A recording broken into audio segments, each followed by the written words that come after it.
Welcome, the Cinco de Cuatro.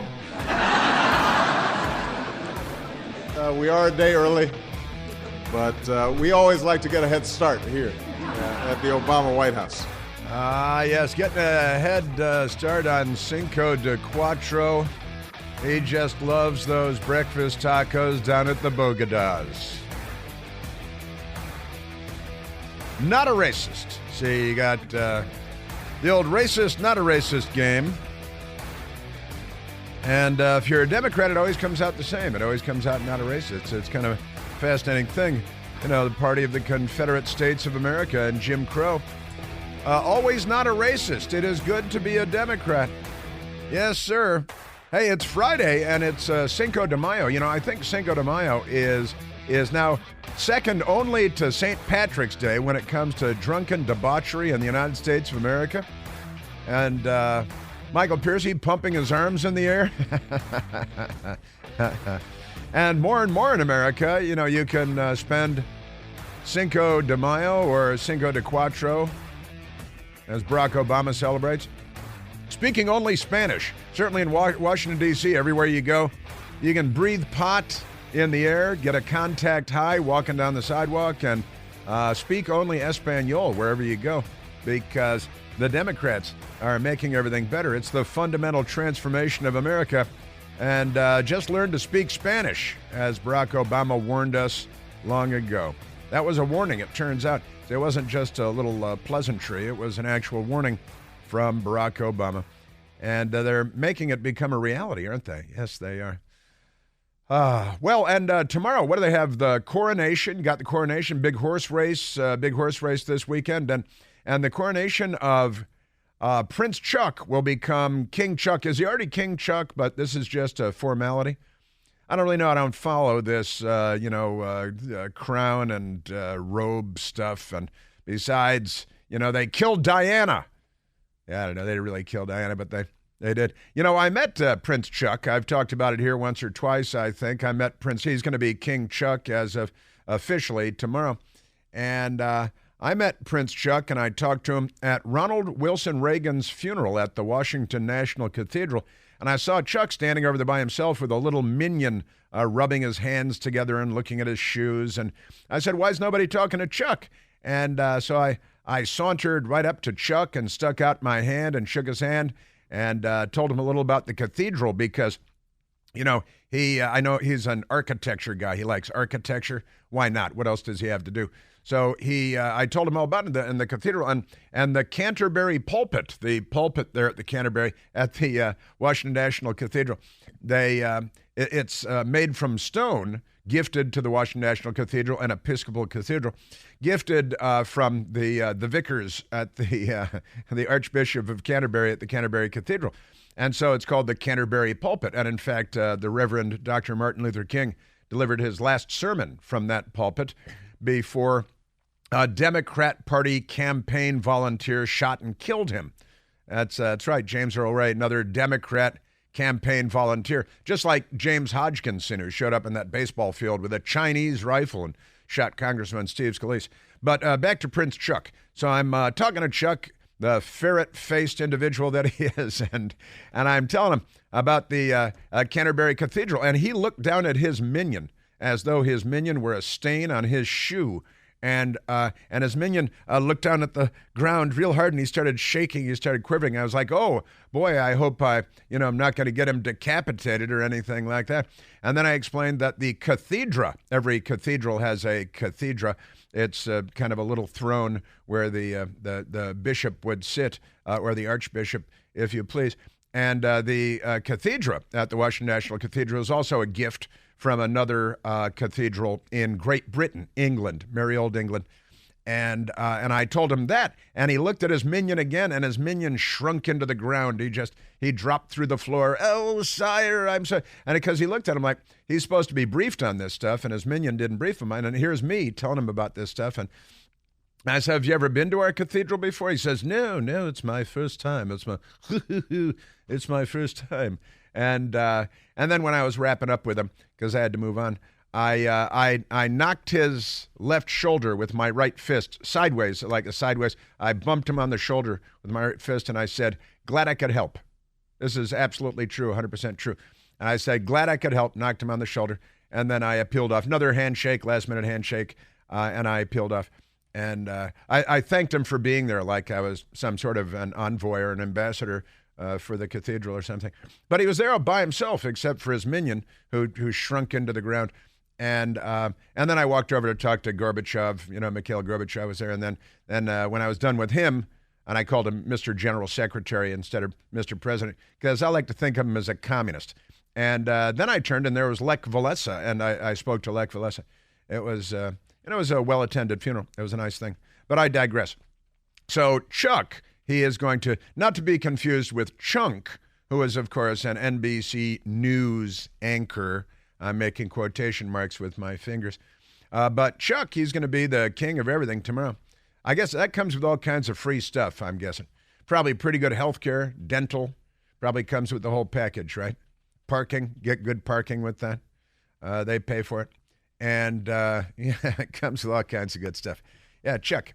I know Chuck. I know him from way back. If I ever did run into Chuck again, I would remind him that I briefed him on the interior of the Washington National Cathedral when he was there for Ronald Reagan's funeral. He was actually very gracious. He was very gracious and polite, except to his minion, who I honestly think was hanged outside the Tower of London when they got back because he didn't brief him properly.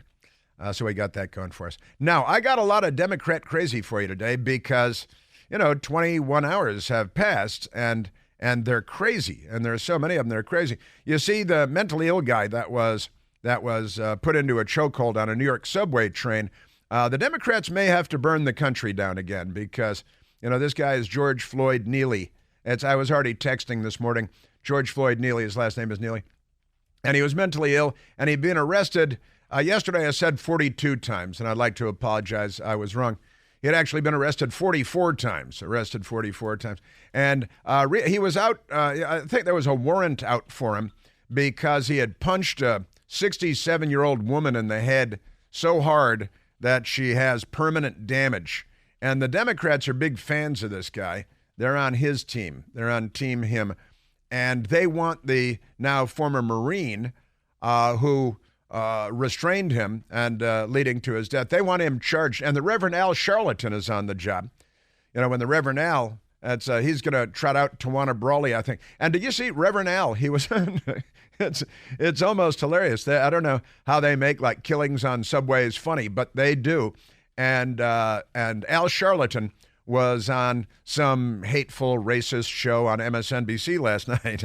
And instead of, he's like, well, they killed him, and so there should be riots in the street. I'm paraphrasing. And then he said he was doing Michael Jackson on the train. I don't think he was doing he made that up, doing Michael Jackson impersonation on the train. I don't think that's what got him choked. But he said he's doing and then he immediately started talking about himself and his personal relationship with Michael Jackson and how he gave the eulogy or something at Michael Jackson's funeral. And it's like, oh, well, as long as it's all about you. And it sounds like the big shakedown is coming. And he's threatening the whole nation because, he has that kind of power. He wields that power. He's a major media figure. He became a major media figure when he was like a Macy's Day Parade blimp in purple velour with gasoline-colored hair like Jen Psaki. And he trotted the Tawana Brawley thing out. And it was all a lie. But that was worse than hands up, don't shoot. But it was all a lie, the Tawana Brawley story. But it launched him to stardom and made him a millionaire. And the media still loves him because God knows they love a lie, don't they? Yes, they do. So I want to update you on that because it's a tragic story of a mentally ill person. I played the audio yesterday of the then President John F. Kennedy explaining that we had, 550 or 560,000 people in mental institutions in 1963 in the United States of America when we had a population of about 180 million people. And now we have a population of 330 million people, so add 150 million people. And now we have a small fraction of that number of people in mental institutions, and I know where the rest of them are. They're wandering my neighborhood, and they're on the subway trains in New York. And the Democrats like it that way because, they are Democrat voters. Let's keep that in mind. So we got that going. And now the biggest scandal of the year, I think, was broken by my friend John Solomon last night at Just the News with an email showing, now yesterday, just as in the last hour of our big radio broadcast yesterday, I shared with you that the 4 members of the Proud Boys, who they call an extreme right-wing group, including their leader, Enrique Tarrio, who's a black Cuban American and a patriotic guy, and he wasn't even in Washington, D.C. on January 6th, but he was convicted by a kangaroo court in Washington yesterday, along with 3 other members of the Proud Boys. And they're presumably going to prison because that's what the left does to their political enemies everywhere in the world, and the left is here. And they're convicted of seditious conspiracy, right? Now, if you want to know what a seditious conspiracy is, look no further than John Solomon's reporting yesterday, because the former deputy director of the CIA and one-time acting director of the CIA, Mike Morell, sent an email to penitentiary face John Brenan, who, of course, voted for the Communist Party candidate for the presidency of the United States, Gus Hall, proudly. So I'll score him as a communist. Check. You know, we're checking boxes over here, right? And Al Sharpton, purple velour, gasoline-colored hair, racists, bomb thrower. And he's threatening the country now. Wait till you hear this stuff. But penitentiary face Brenan jumped on that bandwagon. It turns out we now know that it was Anthony Blinken, who was at the time with the Biden campaign, that rattled the cage of former senior CIA official Mike Morell and said, hey, can you help us out with this Hunter Biden laptop thing and spread a huge lie across the land and recruit some other pathological liars like penitentiary face Brenan, who voted for the Communist Party candidate for president? Could you recruit these corrupt, you know who they are. You're from that community. Is it a community or a village? The intelligence community. It should be a gated community. In fact, you know, the gates should be locked and the walls should be about 20 feet high. And we should call it a penitentiary because these 51 should be in prison. That's where they should be. You know, their community should be Rikers Island. It should be Supermax in Colorado, because these guys, you want to talk seditious conspiracy? John Solomon nailed it yesterday.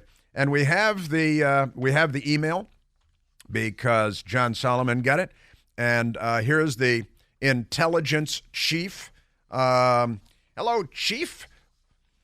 Telling the other intelligence crooks, the criminals, to join the big lie about the Hunter Biden laptop being Russian disinformation. And the reality is, this is an actual conspiracy by corrupt U.S. intelligence officials to throw the election to Joe Biden and away from Donald Trump because of their hatred of America and our customs and our laws.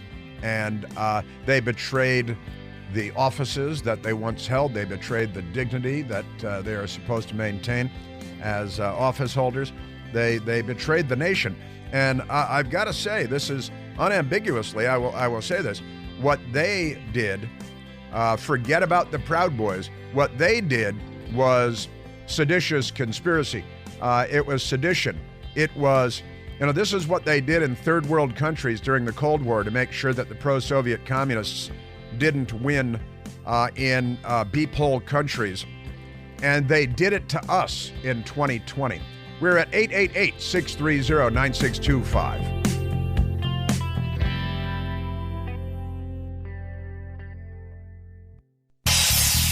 Hey, Chris here with some exciting news. Now you can listen to me live on the WMAL app. Doesn't matter if you're in your car, in the office, on the go. The WMAL app delivers crystal clear around-the-clock news coverage anywhere with cell service or Wi-Fi. So don't miss a second of your favorite shows. Download the WMAL app today on the Apple App Store or at Google Play Store.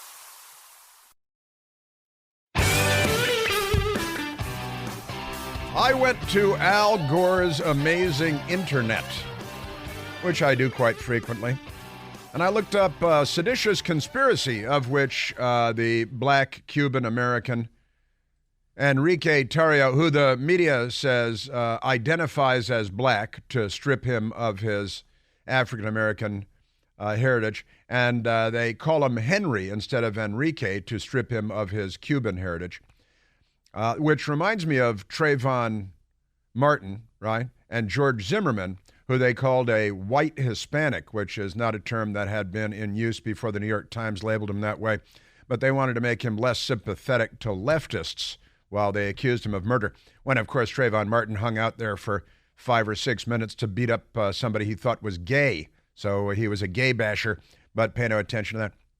I looked up seditious conspiracy. Middle Tennessee State University provided me with a definition.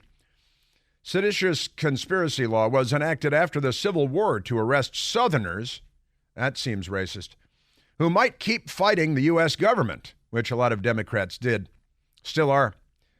Sedition cases have been rare in recent history, but yesterday, a black Cuban-American and 3 of his friends, the Proud Boys, convicted of seditious conspiracy. The charge can be difficult to prove, especially in cases when an alleged plot is unsuccessful.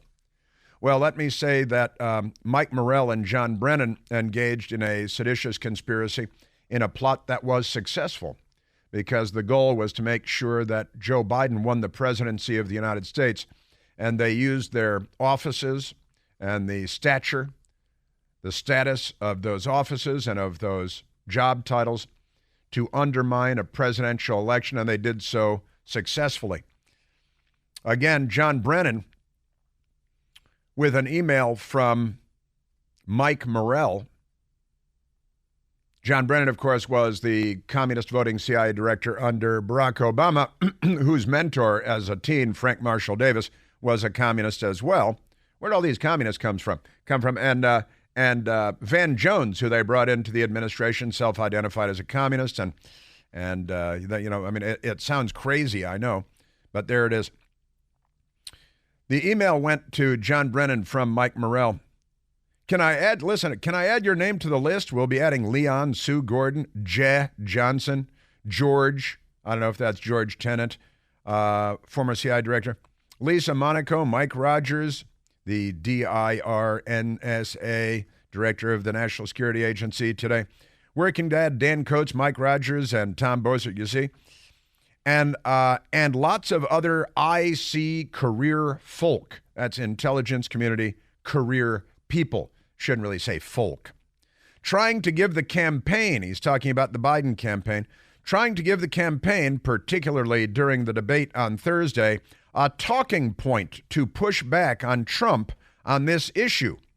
This is the laptop and the emails. Now, we know that the laptop was entirely authentic and real. The emails, entirely authentic, true, and real. Very damning for Joe Biden and the corrupt Biden organized crime family. And here are 2 very, very senior CIA officials engaged in an actual conspiracy, it's right here in black and white, to undermine our presidential election, and they did so successfully.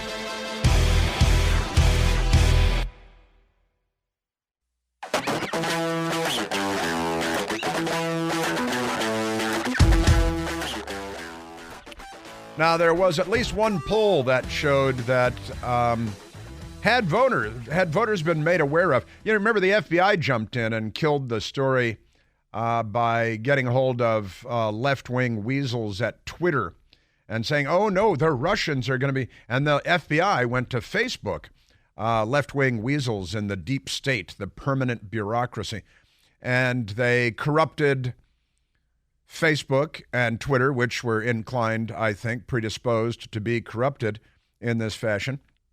And they were. And they did not allow broad distribution of the New York Post stories about the laptop and distribution of the content of the emails, right? And there was at least one poll that showed that had people been aware of the validity of the stories of the laptop and the emails and the big guy and the 10% and the the money and all of that, that it may have moved enough votes to swing the presidential election. But never forget that Joe Biden got more votes by campaigning out of his basement, thanks to the news media, than any presidential candidate, any president in the history of the United States of America, which makes a lot of sense because, corn pop and all that good stuff. I'm telling you. Yes, sir. Yeah, the Washington Post and left-wing Poynter Institute, PolitiFact, they attack the polls that said, enough votes might have been moved because one survey found that 17% of Biden voters would not have voted for the Biden-Harris ticket. Oh, she was out on the loose yesterday again, too. If they had known about the Biden laptop. And Congressman James Comer cited that poll. The Media Research Center, my good friends at MRC, the Media Research Center, they polled Democratic voters in 2020 swing states and found that 17% wanted to change their vote if they had only known about the contents and the evidence in the New York Post story, multiple stories. And Congressman Pat Fallon is quoted as saying that. Now, the truth doesn't really matter much in the United States of America anymore because the Democratic Party has secured information dominance in a military sense, and cultural dominance, as though they're an invading army.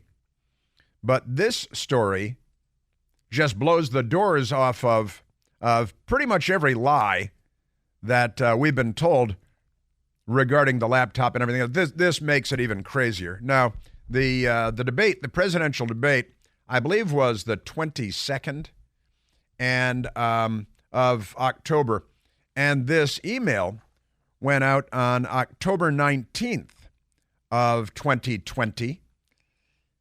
They were seeking to corrupt, and they say it right here. It's right here in black and white. They were seeking to corrupt the outcome of the presidential election in favor of the Democratic Party. So Joe Biden on October 22nd of 2020 in the debate with President Donald John Trump, and this is what it sounded like. There are 50 former national intelligence folks who said that what he's accusing me of is a Russian plant. They have said that this has all the five former heads of the CIA, both parties, say what he's saying is a bunch of garbage. Now, that was one of the biggest lies ever told in American political history. And behind that lie, we know now, was Anthony Blinken, and he lied about it when he was asked about it recently. He was with the Biden campaign at the time. He's the one who got the ball rolling. How do we discredit the laptop story? Because this is lethal. And then recruiting former Deputy CIA Director and Acting CIA Director Michael Morell. Mike Morell really got things going. And recruiting John Brenan. Again, every time I mention penitentiary face's name, I've got to remind that I don't know, did you ever vote for Gus Hall for the Communist Party candidate for the presidency of the United States? Because John Brennan did. Where do they find these people? Boy. And the actual email is right here in my hand. You can hear it. That's it. Now I'll read it. Recruiting lots of other IC career folk, intelligence community crooks, criminals. I guess they, over their career, they got so used to meddling in elections overseas, they'd say, hey, why don't we do it here? Right? This is why we build penitentiaries. And he wrote, trying to give the Biden campaign, particularly during the debate on Thursday. He's writing this on October 19th. The debate was October 22nd. A talking point to push back on Trump on this issue. On this issue, this story, this truth, trying to undermine the truth, trying to destroy the truth, trying to steal the presidential election. And they recruited Dana Bash's ex-husband. Jeremy Bash, who was just a campaign wank who got a do-nothing job at the CIA. came with good parking, kind of like King Charles. He's going to get good parking too, and dental, good dental. But honestly, this is the biggest conspiracy, and this is not a conspiracy theory. It's right here in black and white. And again, the great reporter John Solomon got it, and here's his story at Just the News, justthenews.com. Premeditated and admitted lie is the headline. Intel pros slam Biden laptop letter after bombshell revelation. Ex-CIA boss Morell wrote colleague that the Hunter Biden laptop letter was a talking point to help Joe Biden at debate. John Solomon, also a friend of mine. I've been around this town for a while. I guess I know a bunch of people. In a rare and candid email exchange between two former CIA bosses, Morell, again, the deputy director of CIA and for a period acting director, and of course penitentiary face Brenan was the actual CIA director, communist voter, and Barack Obama ally. And that means he's corrupt for like 3 different reasons there. Two former CIA bosses, Michael Morell and John Brenan, in October 2020, that he was organizing a letter of 51 Intel experts claiming the emergence of the Hunter Biden laptop was a Russian influence operation. This letter was, this was an information operation that was orchestrated by our own intelligence community, and it was carried out against the American people on behalf of the Democrat Party by the permanent bureaucracy, also known as the Deep State. And you can get your Deep State t-shirts and coffee mugs at the Chris Plant store in case you don't have one yet. And if you have any, left-wing government officials in your family, you should get a coffee mug and a t-shirt for them too. So it was, they were claiming falsely that it was a Russian influence operation because he wanted to give Joe Biden's campaign a, quote, talking point to push back on, and, quote, Donald Trump during the last presidential debate of the 2020 election season, according to documents obtained by Just the News and not by the New York Times or ABC News, because that's not the business they're in. Brenan, who served as CIA director under President Barack Obama, willingly agreed to sign the letter after being told of its political intentions. That's exactly right. Okay, Michael, add my name to the list, Brenan wrote Morell on October 19th, 2020. Good initiative. Thanks for asking me to sign on. And then he put on his helmet and turned on the Soviet national anthem real loud in his office. And he provides the email, which I was just reading to you in the link as well. The email exchange provides damning new proof supporting House Judiciary Committee Chairman Jim Jordan's explosive revelation last week that the now infamous intelligence letter, which was portrayed by the news media, fact checkers, and big tech as an independent and organic initiative by security experts, was in fact a political effort. It was more than a political effort. It was the dirtiest trick ever played on the American people and it was by the Biden camp. Make no mistake. And the biggest dirty trick before that was the fake dossier, which was also used by J. Edgar Comey to lie to the FISA court to get warrants to spy on Naval Academy graduate and other Trump allies and to set up George Papadopoulos. Remember Azra Turk? That was a conspiracy. That's not a conspiracy theory. That is a conspiracy. And if we had a news media, I wonder what they would do with their time. Who is Azra Turk? I've been asking the question for years. 60 Minutes and ABC News have failed to answer that question. So big tech, meaning, and honestly, the FBI got a hold of big tech and sunk their vampire-like teeth into the people at Twitter and Facebook and instructed them that it would be imprudent to allow people to distribute these true stories about the Biden family on the lead up to Election Day because the passive-aggressive, crackhead, stripper, knocker-upper Hunter Biden left his laptop at a computer repair store in Delaware and never went back to get it. And, that guy has been destroyed. The owner of the computer store, his business is gone. He's on the run because he feels his life is in danger. Yeah, not an independent, organic initiative by security experts. It was, in fact, a political effort, a dirty trick, a conspiracy, a seditious conspiracy by U.S. spies instigated and assisted by Biden's campaign in an effort to influence the outcome of the 2020 election. Intelligence professionals, actual professionals, reacted swiftly to the news Wednesday night, saying the revelation that two former CIA chiefs used their professional credentials to influence the 2020 election was troubling. I say it is seditious conspiracy and a successful one. This wasn't a talking point to toss back at Trump. It was a premeditated and admitted lie to the American people designed specifically to deceive and hide the truth, retired FBI intelligence chief Kevin Brock told Just the News. And for what? To help elect a politician? Yes, a Democrat, a moron, a brain-dead, brain-addled jellyfish of a man. What a steep and sad cost to the soul for such a meager goal. Now, I would agree with that, but obviously these people are corrupt enough where they're okay with that. All right? Just nuts. All right, let's go to a telephone call, Michael.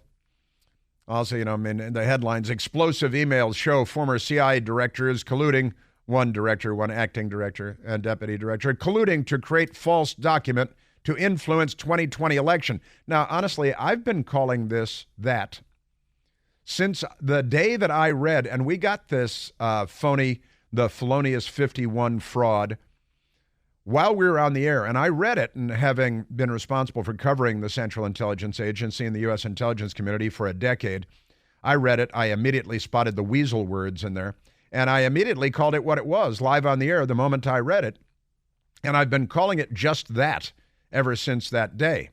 Now, let's go to the telephones, Michael. Let's go to Sid, calling from Los Angeles, California, listening on Al Gore's Amazing Internet on the WMAL app. Hey, Sid. Good morning, Chris. And maybe you can answer this question that's been bothering me. Here, the FBI had the laptop for 11 months, and Christopher Wray and Bill Barr said nothing to say that it was a real laptop. And if Bill Barr, I'm supposed to be supervising the FBI, didn't know about the laptop, that's bad news. And if he knew about the laptop, that's bad news. That he kept quiet and just left Trump out there looking silly rather than saying this is a true thing. I don't understand why in his own administration the people didn't come out and say that this was a laptop, real thing from Hunter Bunker. I don't understand that. Well, I think Christopher Wray is a sneering, permanent bureaucracy, corruptnik, and I think the look on his face when he testifies on these matters reveals that to my satisfaction. And then you remember he was testifying, and he said he had to go for very important business, and he went off and got on a government Gulfstream jet and went to upstate New York for a family party. And I have no respect for Christopher Wray or for the other leadership of the FBI that has not come forward. Bill Barr, I want to see under oath. I want to see him ask these questions under oath. I tend to give him more credit and more latitude, and maybe I'll be proven wrong. As you know, I want to believe that he's an honorable man and deserving of respect, but I'm going to need to see him explain that, because you're right, Sid. That is, that's key to the whole thing. Why didn't our senior government officials, and you're right, the FBI had the laptop long before the election. Well, but we know the FBI was corrupt because they were on the horn with Twitter and Facebook telling them to disallow the distribution of the truth about the Biden organized crime family. And then the intelligence community engaged in a seditious conspiracy, a plot to throw the election in the United States of America for the Democrats and lunch bucket Joe Biden and against Donald Trump. And here, as people are fond of saying these days, here are the receipts, thanks to John Solomon and not the Washington Post or the New York Times. Thank you, Sid.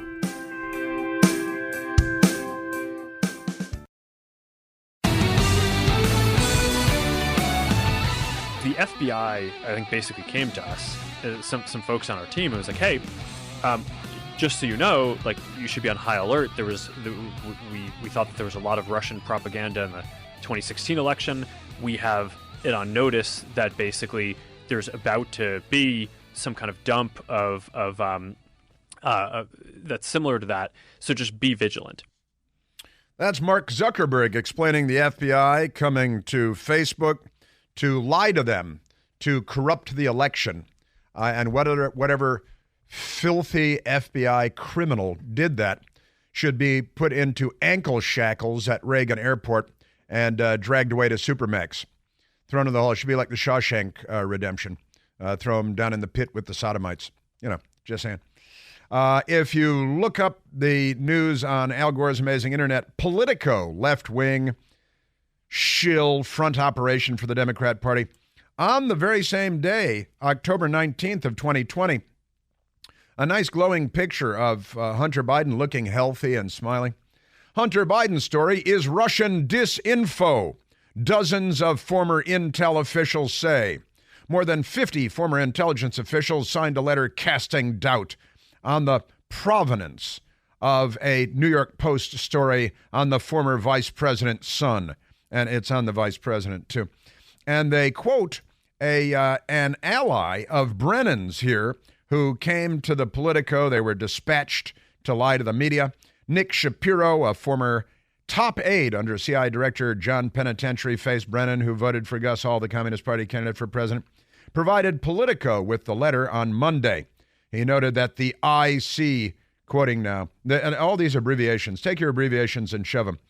The IC leaders who have signed this letter worked for the past 4 presidents, including Trump. Yeah, they're the permanent bureaucracy. They're the deep state. That's who they are. And they're criminals. They engaged in a seditious conspiracy. And again, if Enrique Tarrio and 3 other members of the so-called Proud Boys were convicted of seditious conspiracy for Enrique Tarrio not even in Washington, D.C. that day, then these, let's start with Brenan and Morell, ankle shackles, all right? Shackles behind the back, not in front of the back, chains around the waist. These people need to be in the hoosgow, in the can. Is that a double entendre?